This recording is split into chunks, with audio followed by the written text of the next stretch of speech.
It's tech news time right now, but after we film this, I'm gonna go listen to ska on my Zune and plan the release of my NFT collection. It calms me.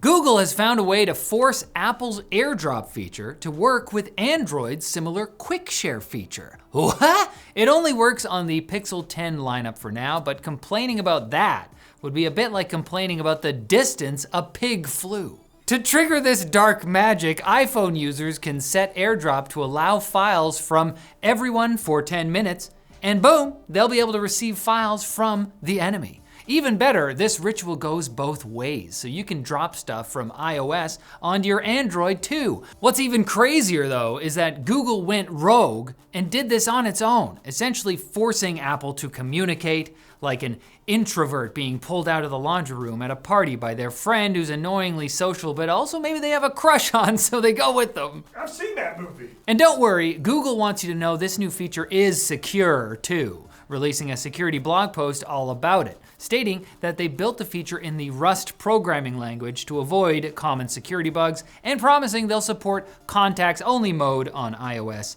at some future point. For now though, if iPhone users want to get a drop from their Android buddy, they're gonna have to risk also getting the local aspiring rapper's mixtape. Riley, I'm like a young Eminem. It's like following you around. They're gonna open up an AirDrop any time now.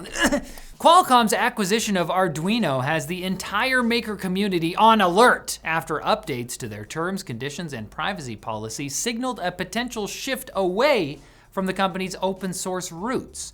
These new changes include restricting the reverse engineering of their platform, expanding data collection rights under Qualcomm ownership, and introducing vague language about the ownership of user-generated content. Now, many fear this could let Qualcomm claim broader control on existing or future projects, with sections of the agreement potentially giving Qualcomm blanket authority over the patentability of anything built using Arduino tools. Even if the AGPL licensed dev environment and firmware technically remain open source, the wording is open-ended enough that people worry Qualcomm is laying the groundwork for future lockdowns. Open source hardware company Adafruit publicly criticized the move, pointing out that imposing enterprise-style software as a service rules on a community-run platform is a surefire way to destroy trust. Before buying Arduino, did Qualcomm actually know what open source means? Tell you what, I'll open source my feelings right now. Boo! Bad! Dell and HP have discovered a new way to make some of their business laptops worse. And no, it's not another round of questionable product names. Small victories. Apparently, these companies decided to start disabling HEVC hardware decoding on several laptops, even though the feature is supported by their CPUs at a hardware level. These cuts are leaving affected users wondering why they were suddenly faced with web videos showing continuous loading loops and random errors. Well, as indicated in spec documents for models like the HP ProBook 460G11, hardware HEVC support is turned off by design. And as for Dell, there's a clue buried on a support page that only shows devices with optional upgrades like a 4K screen or a discrete GPU having access to the decoder. Those ones are special. Neither company has offered up a real explanation, but what we do know is that HEVC license fees are going up from 20 cents to 24 cents per laptop. So to be fair, it probably ends up being a good chunk of change, but I have a hard time believing it's making either HP or Dell gasp for air. Careful there, partner. Don't want you having to pay a whole $1 to Microsoft to turn the feature back on, and that wasn't a joke. That's the official recommendation. How does Microsoft end up getting a free $1 out of this nonsense? We gotta at least do a sponsor segue for our dollars. UPDF, your all-in-one PDF editor and AI assistant, built to make reading, editing, and managing documents effortless, and you know that can be a pain in the butt. With UPDF, you can edit PDFs like a pro by highlighting, annotating, commenting, merging, splitting, and just generally organizing your files. Is that okay? On top of that, you can turn scanned PDFs into editable text, convert PDFs to Word, PowerPoint, Excel, or image files, and compress large files to share and work seamlessly on Windows, Mac, iOS, Android, or online. It's so easy to use. UPDF. Who PDF? Anybody PDF. And now it's even easier to use because with AI features, you can translate your PDFs, compare them side by side, summarize them, or find credible sources for your work. Damn, this thing does a lot. So my friend, it looks like you are about to be the you in UPDF. And this Black Friday, get every UPDF feature on every device for 1/6 the cost of Adobe. Upgrade your workflow, upgrade your life. Download UPDF now.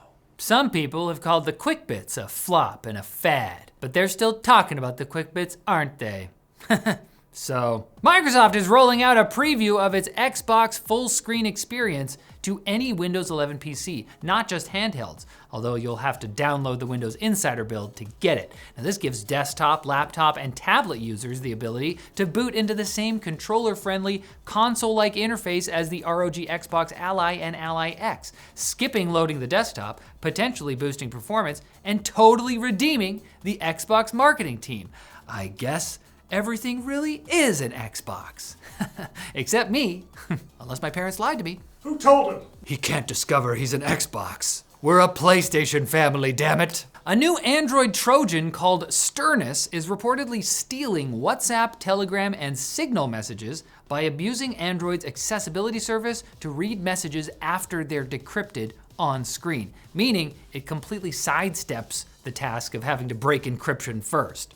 It can also generate fake banking logins, enable full remote control of a device, and log every tap to harvest credentials. It can do it all. The worst part, Sturnus is only in early testing among hackers. So once it fully rolls out, it's gonna cause even more consternation.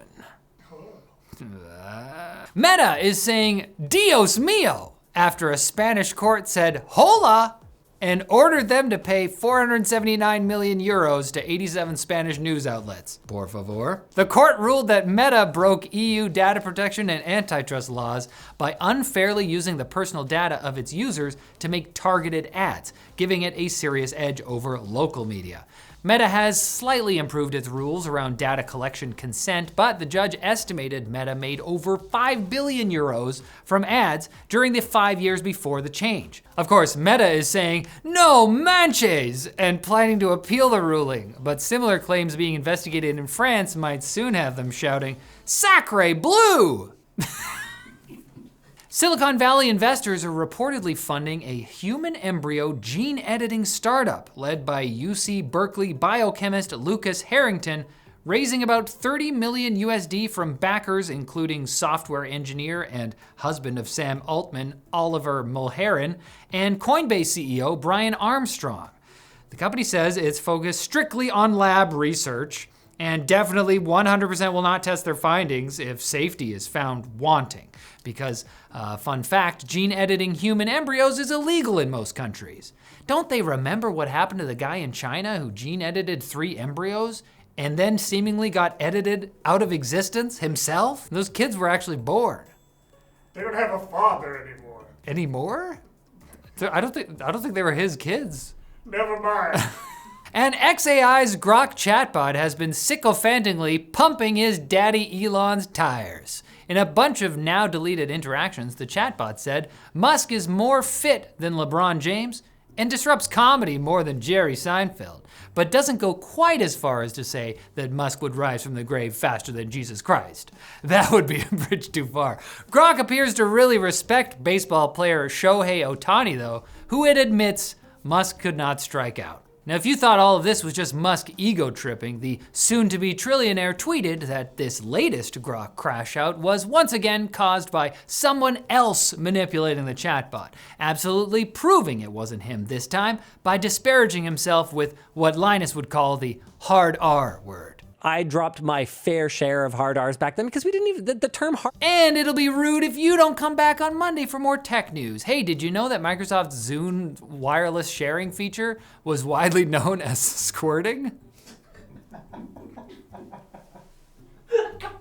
Is that real though? Google it.